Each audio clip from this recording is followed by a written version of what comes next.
On my way to the track, it's shortly after 8 a.m., just after 8 a.m. on Thursday morning. Now, the weather is so weird here. We had a nice night last night. Oh, snap you. I went to the inside. I had a clear path. Go to the inside and be probably a guaranteed third, maybe second, but probably wouldn't catch the winner. Or come file her right, come to the outside and let her get a chance to get at them. And she kind of hung out a bit. She raced pretty good, to be honest. Mile and 2, 1 apiece, fastest mile of her life. She is getting better. In that, I mean, oh, snap you.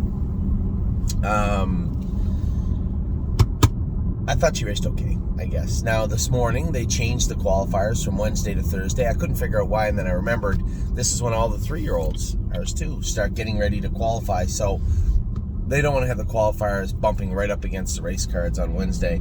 So I know they're only at 3 or whatnot, but if you go with 10 qualifiers and choose all the track up, it's hard to get it prepared for the races. So this time of year, they always switch to Thursday morning. So I was excited. I said, we'll get Blanton's Blue qualified. You know what? We might qualify No Chance in Hill, because putting him in a sale coming off of a scratch or a break or something that was off, it's unsettling sometimes. It's not like a qualifier is the same as a race, and that also has its own drawbacks. But at the same time, I thought a qualifier with No Chance in Hill made all the sense this morning, right? So Jason Merriman is going to qualify No Chance in Hill. He knows him very well. He's going to qualify Blanton's Blue, who he also knows fairly well. He's trained him a couple of times fast. So that should work out well. The rail for Blanton is going to be a little bit tricky, but it is what it is. So that's last night and today in a nutshell. As I said, the weather is strange here. It looks nice. It was supposed to be sunny till 2 or 3 p.m. today. And the rain was supposed to come at 4 o'clock at the Meadows. I'm like, oh my God, I hope it doesn't come early. It would be great if we just hold off. And then I get up this morning and looked. The rain's supposed to come, a chance of rain, at 10 o'clock now at Northfield Park. So everybody's going to be rushing to get jogged. And no rain at all at the Meadows. So for me personally, today, it's better. Hopefully we get all the horses jogged before it rains here, and it doesn't rain at the Meadows. That would be great. But it does look like rain is coming today at some point here. Now, with it coming early, I scrolled down because I was hoping that meant the rain would stop earlier so we could get some horses trained. I wanted to train up Memory and Imagination, Pickpocket, Mel Gibbswan, anybody that looked a little rough around the edges on Tuesday. I wanted to get them on the right path, on the straight and narrow moving forward. And I did want to get another decent mile and a half into Flash Fly, Insider Trading. These are horses that we are prepping for next month's stakes, and they should be ready within the next week or 10 days. I want to make sure that they are. So, I guess 2 weeks. It won't be a week or 10 days. Today's the 14th. That would be the 28th. The first stake race, I believe, is on the 8th, the Bobby Weiss. Yeah, that'll work out well.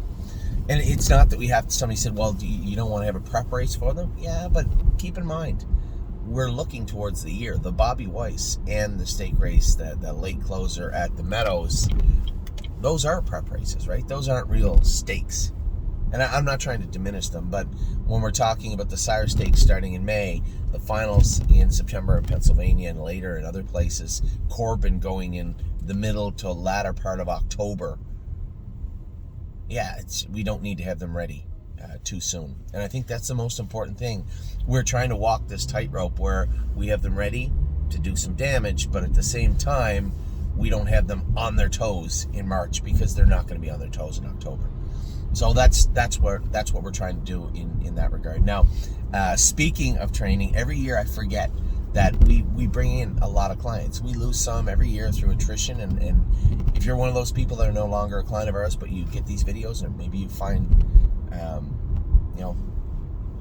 like to listen to them, hopefully you found your way to maybe another operation that suits you better, or partnering with some of your friends, but I hope you stayed in horse racing. And I forget that sometimes we have new clients that aren't really attuned to how we train and what we do, and every so often I'll get a message from somebody who's been in horse racing, that knows the game, right? That knows horse racing, that will say, Anthony, it just seems like you're going a bit fast, or geez, you're hard on the horses, or it's just a number of things. The way we train our horses it's not super unique or distinctive just to us, but we do train our horses in a little bit different way than maybe if you were an older horseman you would, right? In the old days, you would spend most of your spring going double headers, right? And a double header is you go out and go a mile in 250, 245, maybe 3 minutes, and then walk them for a lap and go another mile. I don't like doing that at all.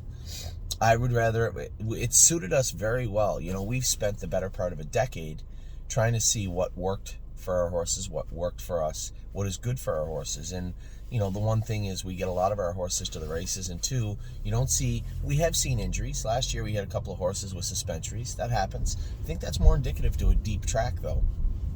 You don't often see us with many serious broken bones, right? Now, we did have a horse that broke a coffin bone last year. He was a racehorse. We had Carter Michael Dio, who had a line, just a small little line in his sesamoid, but again, came back good. But you don't often see us have those, and I think the reason being for that, and I can't stress this enough, and I know this might run contrary to popular belief or the way that some horse people believe, but we train our horses a little bit harder. We'll train at 1.5 miles, 225 to 230 speed, all throughout the month of March. And as you can see, we let them dance a little bit on the end of it, stretch them out a bit. And somebody said, well, it just seems like you're tiring them out. You absolutely are correct. I am tiring them out. Like any athlete, they have to be pushed from time to time. I truly believe that. And also, you will see little aches and pains show up. The horses, you've seen us now back off with some of the 2-year-olds where their knees are getting a little bit sore. You've seen us cryo curves and splints, and just try to keep an eye on what the horses are now. But if we don't push them right now, those same aches and pains, I truly believe, are simmering under the surface. And what you'll see is you'll protect them. You'll go to stomp on the gas right before qualifiers and really tighten them up. And that's where you start to see those a bit more major problems. Those splints or sore knees that you may have seen with us, or horses with ankles that are bothering them. The things that we're treating right now in our horses, they become much bigger when there's more torque added, right? When you're going 1/4 in 27 instead of 1/4 in 34, 33 in the jog cart. You start to see glimpses of what could be there, and you can move to mitigate that quickly so that you don't see those in the summer. And I think that's the difference, right? The older school mentality was protect, and then cut them loose. And there's nothing wrong with that. There's a million ways to train a horse. I'm certainly not saying you don't do it right. I don't really care how anybody does it. I've worked for a lot of really, really good horse people, and done a lot of things wrong to get to the place where I am, where I believe I'm comfortable with the way we train our horses. And that's how I feel about it. Now, there's going to be people out there that disagree. Of course, it's human nature.